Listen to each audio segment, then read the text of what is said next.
kedua, banyak orang tua karena yang saya duduk di atas kursi, jadi nggak perlu siapkan meja, apalagi ditambah air putih. Perlu. Alhamdulillah, singkat wa syukurillah, wassalatu wassalamu ala rasulillah, amma ba'du. Bapak ibu jamaah salat subuh Masjid Darul Muttaqin yang dirahmati oleh Allah, para asatidz, para guru, para alim ulama, para habaib, para masyayikh yang tidak dapat dipanggil sebutkan satu persatu, dan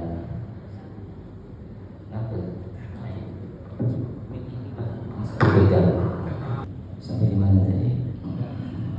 Orang tua yang terpakir pun tak dapat sebutkan satu persatu. Orang-orang saleh, orang-orang salihah, bapak-bapak, ibu-ibu, shaimin, shaimat yang dirahmati oleh Allah Subhanahu wa taala. Alhamdulillah, nikmat yang terbesar perlu kita syukuri, bahwa jelek mata kita subuh tadi Allah masih berikan nikmat hidup, napas ini masih diberi, masih dapat makan, minum, sahur, dan langkah kaki kita diringankan hadir menuju sholat jamaah, sholat berjamaah, sholat subuh pada pagi hari yang berbahagia ini di Masjid Darul Muttaqin yang mulia ini. Dan insya Allah jamaahnya pun insya Allah, pengurus jamaahnya juga jamaah yang mulia, amin ya rabbal alamin. Subuh ke-6 bulan Ramadan, subuh ke-5 bulan Ramadan adalah masih dini dan masih awal, masih ada 25 hari ke depan perjalanan pendidikan Ramadan yang kita lalui. Ada di antara kita mungkin yang sudah tidak dapat bersuah Ramadan, Sya'ban kemarin atau Rajab kemarin, dah kena panggil dah. Inna lillahi wa inna ilaihi raji'un. Tidaklah bersuah dengan Ramadan, tidak dapat ketemu bulan yang paling terbaik dari 11 bulan yang lainnya. Tapi kita yang panjang umur ini pun yang bertemu Ramadan, Pak Bu, jangan pula merasa bangga atau merasa baik. Kita ini diberi kesempatan bertemu bulan Ramadan. Kita ini bisa saja Allah beri kesempatan untuk membersihkan dosa kita. Kita masih banyak dosa, Allah beri peluang untuk bertaubat. Disinilah kesempatan kita di bulan Ramadan. Yang Ramadan itu sendiri artinya adalah panas terik membakar. Panas terik membakar. Jadi yang dimaksud, yang dibakar di bulan Ramadan itu bukannya ikan bakar, bukannya ikan, bukannya jagung, bukannya kue lapis. Yang dibakar di bulan Ramadan itu adalah dosa-dosa kita, terutama dosa hablum minallah. Banyak dosa kita di sepanjang tahun perjalanan kita 11 bulan yang lalu, entah apa banyak dosa. Kalau kita ini bapak-bapak mungkin dosanya mata, paling kuat tuh mata dosa kita ini, susah kita menghindarkannya. Depan mata dosa, keluar pintu rumah dosa, beli kue buka puasa, nengok amoy pakai celana pendek putih-putih nangkap Belanda, udah dosa. Buka HP kita dosa, potensi dosa semuanya. Mata nih, kalau kita nih bapak-bapak ya mata, macam mana kita mempertanggungjawabkan dosa mata kita ini di hadapan Allah Subhanahu wa taala? Entah apa diapakan mata kita ini di hadapan Allah nantinya. Entah ditusuk, dicucuk. Na'udzubillah. Kalau kita tak segera mendapat ampunan, habislah kita. Ya, bapak-bapak kalau nangis itu matanya gini,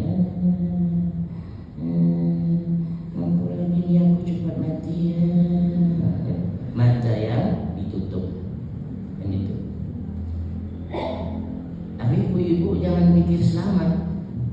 Ibu-ibu mata memang kurang dosanya. Ibu-ibu kalau nengok kami ini bagi dah tua-tua itu dah tak terkenyal ibu-ibu.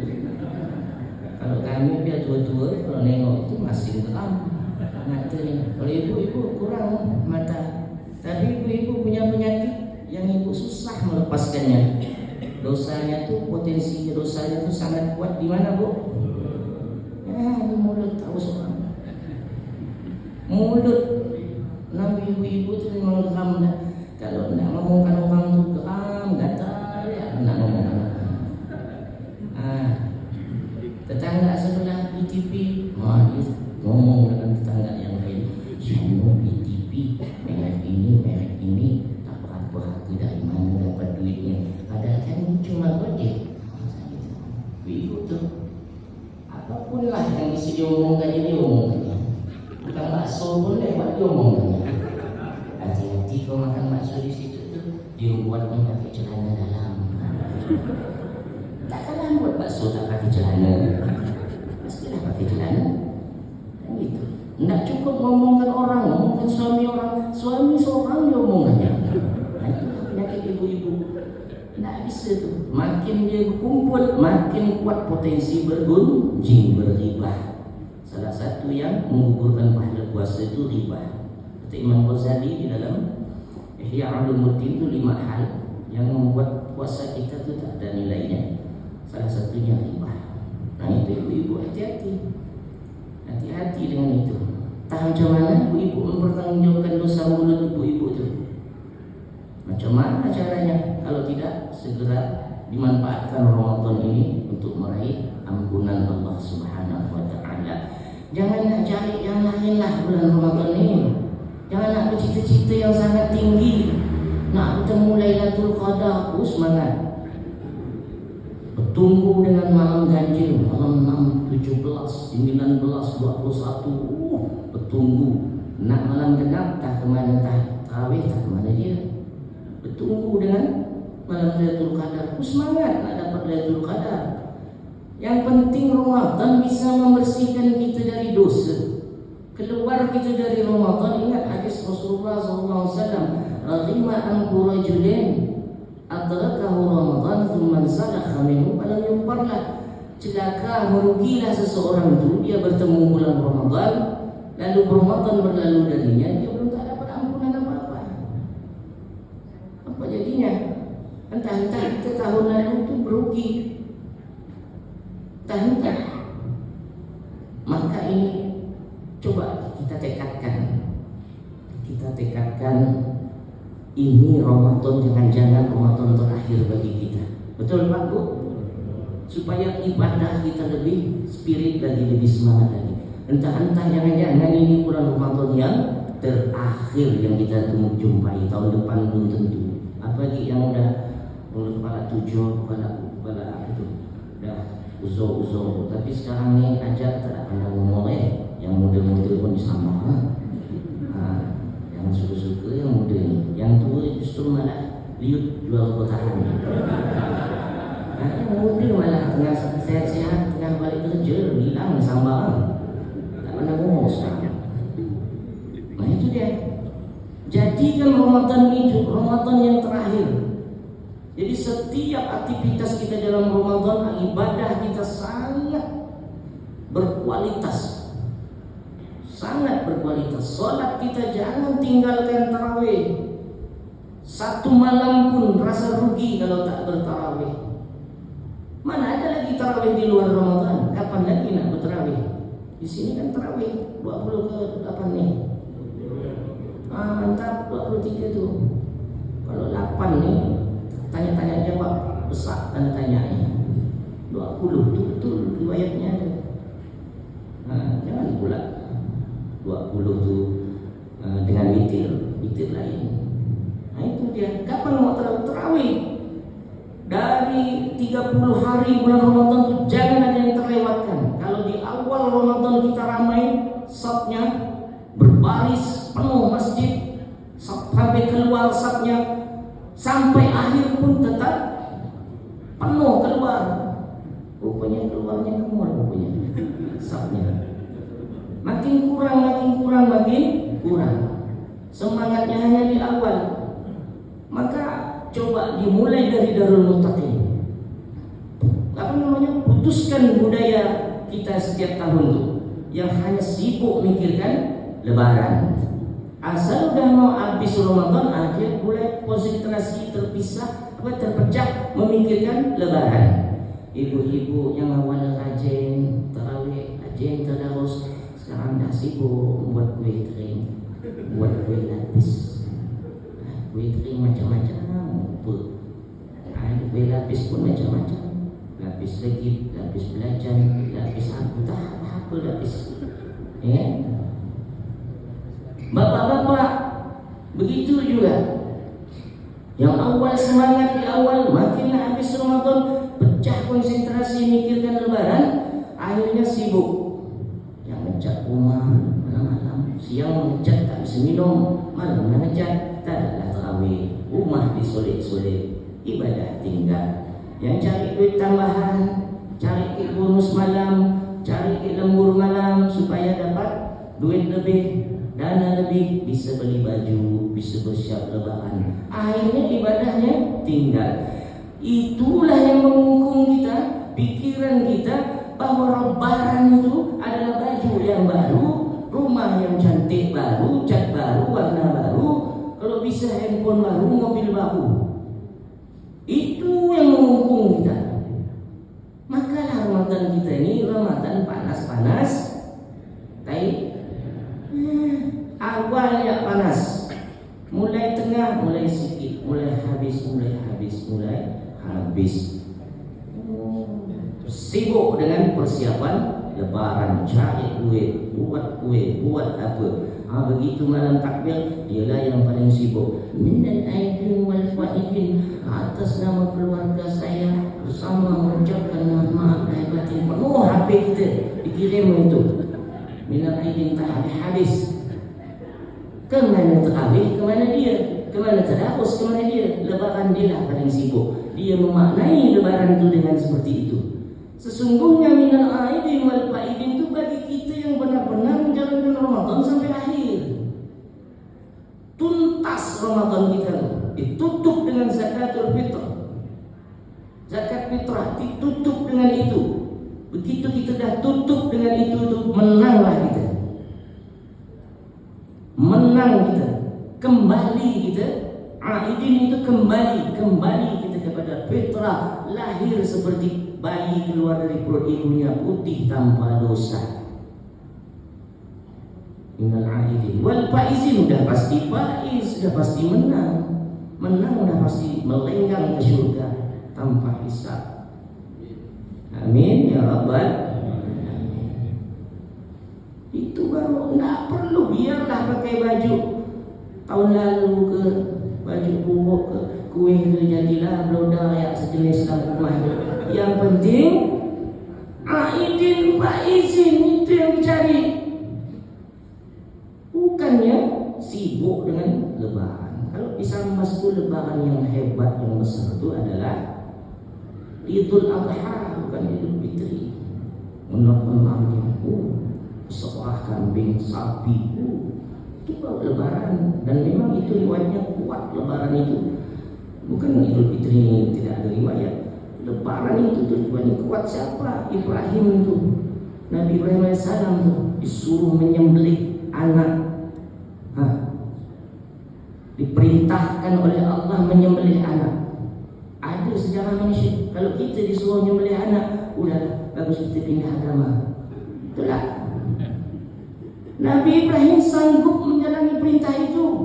Suruh menyembelih anak, yang adalah anak itu yang disayang-sayang, yang ditunggu-tunggu lama tak dapat anak. Begitu dapat anak disuruh sembelih udah.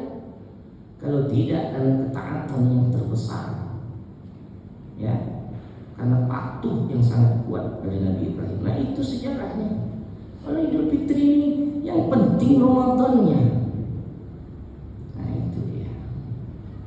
Tarawih ramaikan. Kita mulai dari Darul Muttaqin sampai akhir bila perlu seramai ini. Subuhnya seramai ini. Ya, 5 waktu itu selalu berjamaah. Yang terbaik di bulan Ramadan itu sayang kalau tak sembahyang jamaah. asar kejar masjid. Tak ada sebab lah untuk meninggalkan ke masjid itu. Ya dikerja, kan istirahat jam solat. Kejar ke masjid. Maghrib isya apalagi penuh terus masjid itu. Jadi kalau masjid penuh kan jaring tu itu dapat lagi membangun masjid lebih besar. Kan begitu. Kemudian selain solat berjamaah, ada yang perlu jangan sampai kita lengah. Ramadan bahasa lainnya syahrul Quran. Ramadan itu bulan Quran. Kenapa disebut bulan Quran? Karena Al-Quran turun di bulan Ramadan. Quran turun di bulan Ramadan. Satu riwayat mengatakan 17 Ramadan, satu riwayat lain mengatakan 18 Ramadan. Hadis riwayat Imam Ahmad bin Hanbal. Jadi kalau nak merayakan nuzul Quran itu 17 boleh, 18 boleh. Ada orang merayakan 25 Ramadan merayakan nuzul Quran. Oh Ustaz, bukankah perjalanan Nabi itu ada turun di bulan lain? Al-Quran itu firman Allah itu turun di bulan lain. Bulan Syawal ada, Dzulqa'dah ada, Zulhijjah banyak. Itu turun ke bumi secara murattal.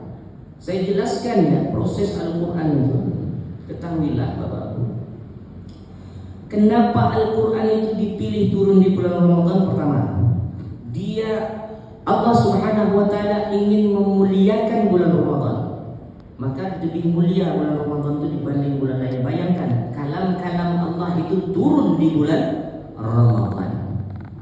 Macam mana cara turunnya? Ketahuilah, Al-Quran itu di Lauhul Mahfuz udah macam itu. Udah jadi kitab tersusun 30 juz.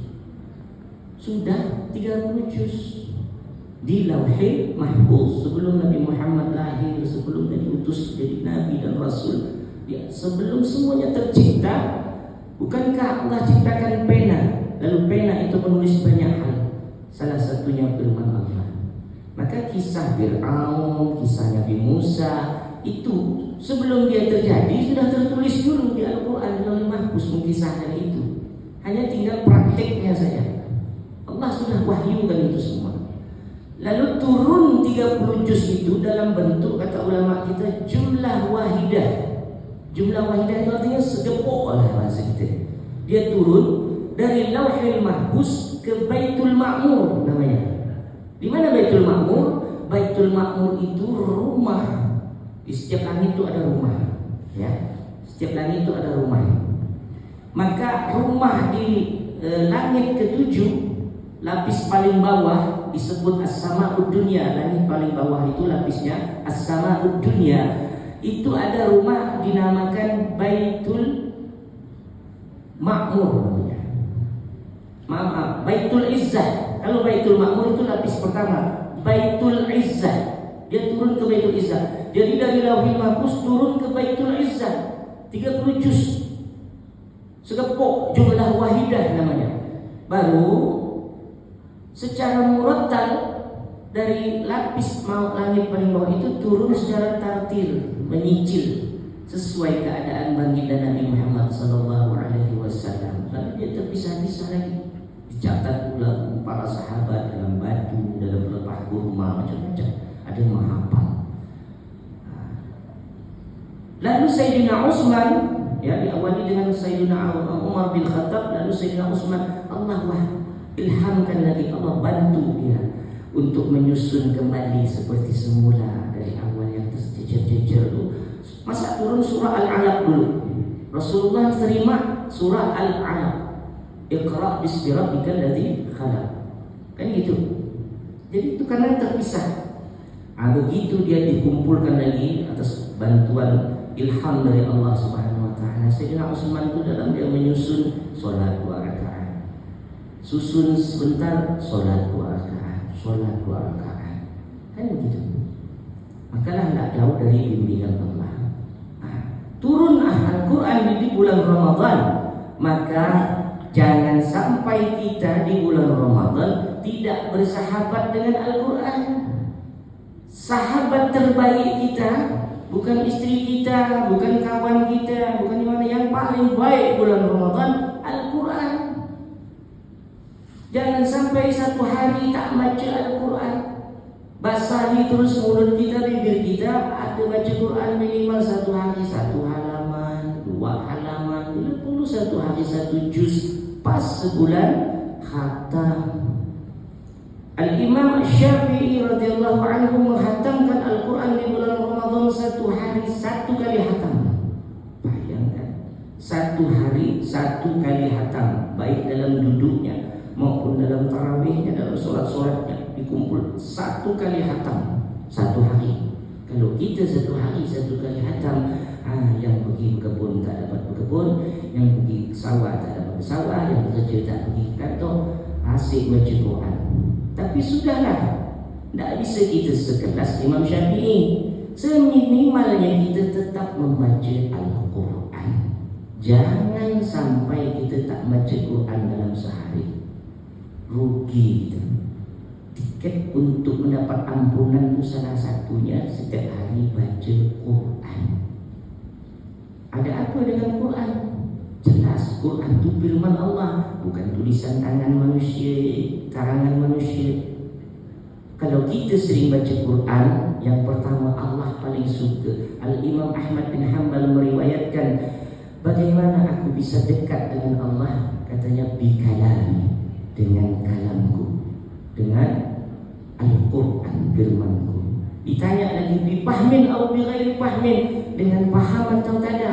Baca Quran ni baca ya, tapi tak erti apa maknanya, apa maksudnya, tak apa-apa. Katanya dijawab lagi, bifahmin atau bighairi fahmin, mau paham ke tak paham ke, begitu kau baca Al-Quran, kau mendekatkan dirimu kepadaku, kata Allah.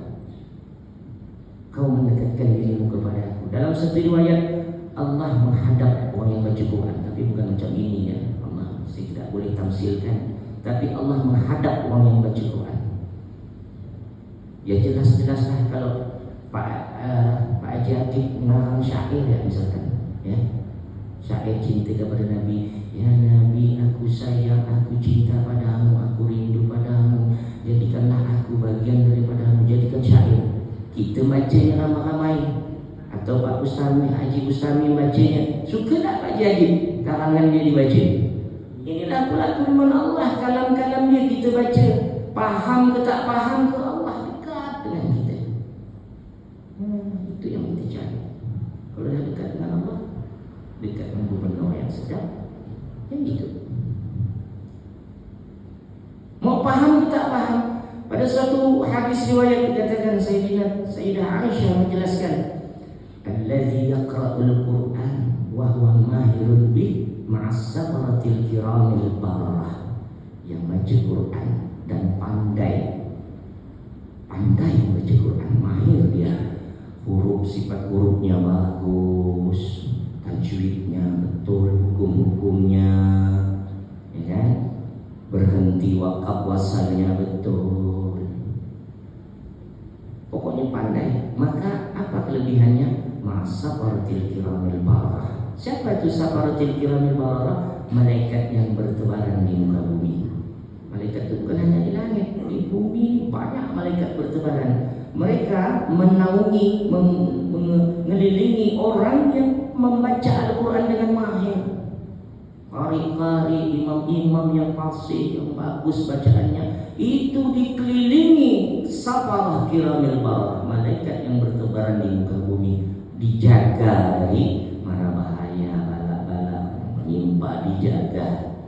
Lalu malaikat itu meminta ampunan. Maka ajarkan anak kita Al-Quran. Jangan les bahasa Inggris, les matematika, Al-Quran tinggal. Apabila ini zaman HP, ajarkan dulu, kenalkan dulu anak kita kepada Al-Quran. Kadang tak kita terhadap Al-Quran, guru ngaji, penghargaan kita kurang. Kalau les matematika, les bahasa Inggris, tahan kita bayar 500,000, 1 juta sebulan. Kalau guru ngaji, jadilah minyak tanah yang sebotol. Jangan guru ngaji. Kalau bahasa Inggris, habis-habisan kita keluar duit matematika. Untuk dunia, anak kita kalau dipandai baca Quran, Masya Allah, malaikat bertebaran di muka bumi menaungi mengelilinginya. Baca, oh Pak Ustaz, saya ni tak boleh baca Pak Ustaz. Baca pun dah tergagap-gagap, kemana waw, kemana mim dah saya baca. Yang itu, nak ikut tadarus malu gak saya. Orang bagus baca, saya tersasul-sasul. Wallahu ahad, Allahu samad, lam yalid walam yulad, lam yakul lahu kufuwan samad. Orang kufuwan ahad di pukulan samad. Kalau dah tak betul lah baca huruf tak kenal. Jangan kecil hati Pak Bu. Walau tak pandai baca, lanjutan hadisnya apa? Walladhi yatada'ta'u wa huwa syaqqun 'alaih lahu ajrani, kata Nabi. Lanjutan hadis tadi. Yang yatada'ta' terbata-bata, tergagap-gagap bahasa kita. Bacanya tu tak lancar, tergagap-gagap. Saya kulu, saya kulu. Di tadarus ni, saya kulu. Kawan menunggu lama, saya kilik. Ya, jangan kecil hati. Berapa kali dia dapat dua pahala? Pahala huruf per huruf membaca Al-Quran. Aku tak bilang alif lam mim itu huruf, kata Nabi. Aku bilang alif huruf, lam huruf, mim huruf. Satu huruf 10 keutamaannya. Apalagi bulan Ramadan. Tak berapa lagi lipat gandanya. Kalau dah baca alif lam mimnya, udah berapa pahala? Pahala huruf per huruf dapat. Pahala keduanya apa? Pahala keduanya pahala tergagap-gagap tadi tu. Dia tergagap tu dia dapat, tapi benar-benar tergagap. Bukan disengaja dia banyak pahala. Saya kulu, saya kulu. Apa tu? Saya. Hitung semua tu. Ini hadis Nabi, Pak. Maka tak ada ruginya kita baca Quran. Kalau kita nyanyi apa dapatnya? Biar merdu pun suara kita.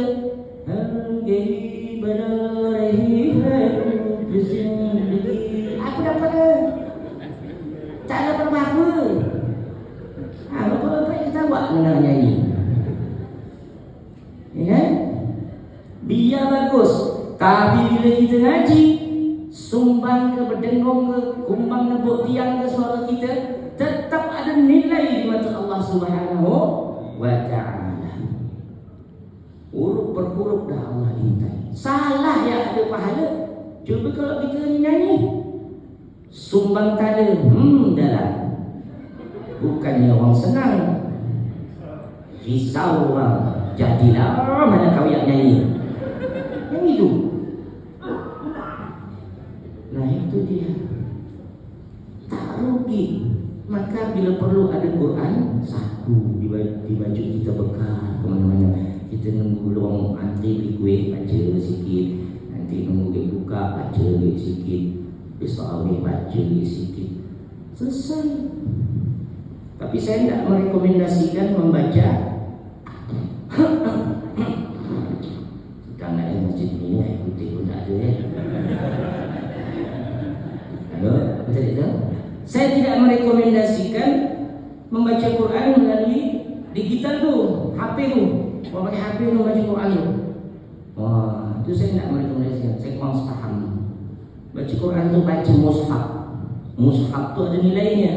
Sayyidina Utsman tu berdarah-darah sampai wafat menyusun mushaf, bukan membuat aplikasi HP. Berdarah-darah, terbunuh Sayyidina Utsman. Maka hargai itu, pakai mushaf. Maka ada daripada kalau HP ni maklum bercampur gaul dalam tu. Dalam HP itu ada semua. Nonton ceramah Ustaz Samad, tengah-tengah nonton keluar iklan obat kuat. Tak apa. Kalau bisa mushaf, ada Quran kecil-kecil itu satu, bekal di mana-mana. Saya jangan nak masuk WC atau di bawah. Berteman dengan Al-Quran intinya. Karena syahrul Ramadan makna lainnya juga, nama lainnya adalah Syahrul Quran. Semua wahyu Allah turun di bulan Ramadan. Injil bulan Ramadan, Taurat kepada Nabi Musa bulan Ramadan. Kalau Injil itu tanggal 12 Ramadan turunnya. Taurat malah lebih awal, tanggal 6 Ramadan. Zabur lupa saya, pokoknya bulan Ramadan. Semua wahyu Allah, suhuf-suhuf Nabi Ibrahim juga turun di bulan Ramadan. Jadi tak ada alasan bagi kita untuk tak membaca Al-Quran di bulan Ramadan. Ini sampai jam berapa ni? Sampai syuruk. Syuruk jam? Udah lalu ya? Udah lalu. Ringnya tegak ni. Sampai jam 5.03. Udahlah, tinggal sikit pun. Gitu Pak. Intinya satu hal tadi. Pertama, spirit, jadikan Ramadan itu adalah mungkin Ramadan terakhir bagi kita. Ya, selalu tekad seperti itu. Jangan Ramadan terakhir. Boleh. Harus. Kemudian kedua, jangan jauh-jauh dari Al-Quran. Bersahabatlah kita dengan Al-Quran, karena Al-Quran itu syafi'an li ashabih. Kata Nabi, jangankan masuk kubur, kita nak sakratul maut, Al-Quran itu datang. Al-Quran yang kita baca itu, ini dalam riwayat, datang. Cantik mukanya, tampan wajahnya. Malaikat Malaikat Israel bertanya, kau ni siapa? Aku Al-Quran yang dibaca. Lalu kita memandang dia itu terhibur kita. Nak mati, nak sakratul maut. Cuba kalau kita nak pernah baca Quran, tanah aku yang itu, kepala aku yang itu yang kita fikirkan. Tapi kalau kita berteman dengan Al-Quran, tinggal semua dunia, tak ada Al-Quran yang kita hadap. Lalu masuk kita kubur, Quran lagi menjadi teman kita, syafi'an li ashabi. Salah satu pertanyaan kubur itu adalah wama imamuka, apa pedomanmu? Kalau kita tak baca Quran, apa nak kita jawab? Pedoman kita Al-Quranu imami. Biar orang baca talqin, ngasih bocoran soal, berdengung-dengung baca talqin kita mati. Kalau kita tak baca Quran, tak akan bisa kita jawabnya pertanyaan kubur. Lalu yaumul qiyamah. Ini hadis Nabi. Kata fasyafi'li, kata Quran tu minta. Mana'tuhu bin naumi bil laili, kata ya Allah, aku ni menahan si fulan ni dari sampai berjaga tak tidur malam-malam kerana membacaku. Jadikan aku syafaat baginya. Quran menjadi syafaat penyelamat kita, melenggarlah kita. Dan terakhir saya sampaikan, al-mu'minul ladzi yaqra'ul Quran mithlul utrujah. Orang beriman yang berteman dengan Al-Quran, dia seperti utrujah tu seperti jeruk. Dia macam jambu tapi jeruk. Wangi baunya, rasanya manis. Baunya wangi, rasanya manis. Di situ dalam hadis dijelaskan, ta'muha hulwun wa rihuha tayyibun. Baunya manis, rasanya pun manis. Baunya wangi, rasanya manis. Itu utrujah. Orang beriman, kalau dia rajin baca Quran, ada pancaran dari keimanannya. Karena Al-Quran itu, dia ada pancaran cahaya. Ahli syurga itu nampak kalau dia berteman dengan Al-Quran. Tetapi orang beriman tak baca Quran, wal mu'minul ladzi la yaqra'ul Quran kama salit tamr, seperti kurma. Orang beriman tak baca Quran atau baca Quran seminggu sekali ya, pas yasinan komplek, atau sebulan sekali pas arisan, itu pun yang dibaca yasin ya, tak ada lain. Kemana Baqarah, kemana Ali Imran, kemana tak pernah baca yasin, itulah yang dibaca. Quran 30 juz cuma kenal yasin, baca seminggu sekali atau sebulan sekali, itu tak ada masuk kategori. Maka orang seperti itu diumpamakan dalam hadis seperti buah kurma. Buah kurma rasanya memang manis, tapi tak ada bau. Cuba cium buah kurma, mana ada bau, cuma rasanya tak manis. Nah, itu umpama orang beriman tidak mau baca Quran atau jarang baca Quran. Mudah-mudahan kita yang kumpul di sini, kita, anak istri kita, mudah-mudahan menjadi ahli Al-Quran. Orang-orang yang selalu membaca Al-Quran, basah lidahnya dengan Al-Quran. Dan tidaklah kita keluar dari masjid ini, majelis ini, mudah-mudahan Allah telah meridai kita, ampunkan dosa-dosa kita sampai bulan Ramadan akhir nanti, panjang umur kita, sehat walafiat, keluar dari Ramadan kita dah putih dari segala dosa-dosa. Amin ya rabbal alamin. Mohon maaf atas segala kekhilafan, lisan al-fakir menyinggung perasaan jamaah sekalian. Hadana Allahu ila siratal mustaqim. Tsumma assalamu alaikum warahmatullahi wabarakatuh.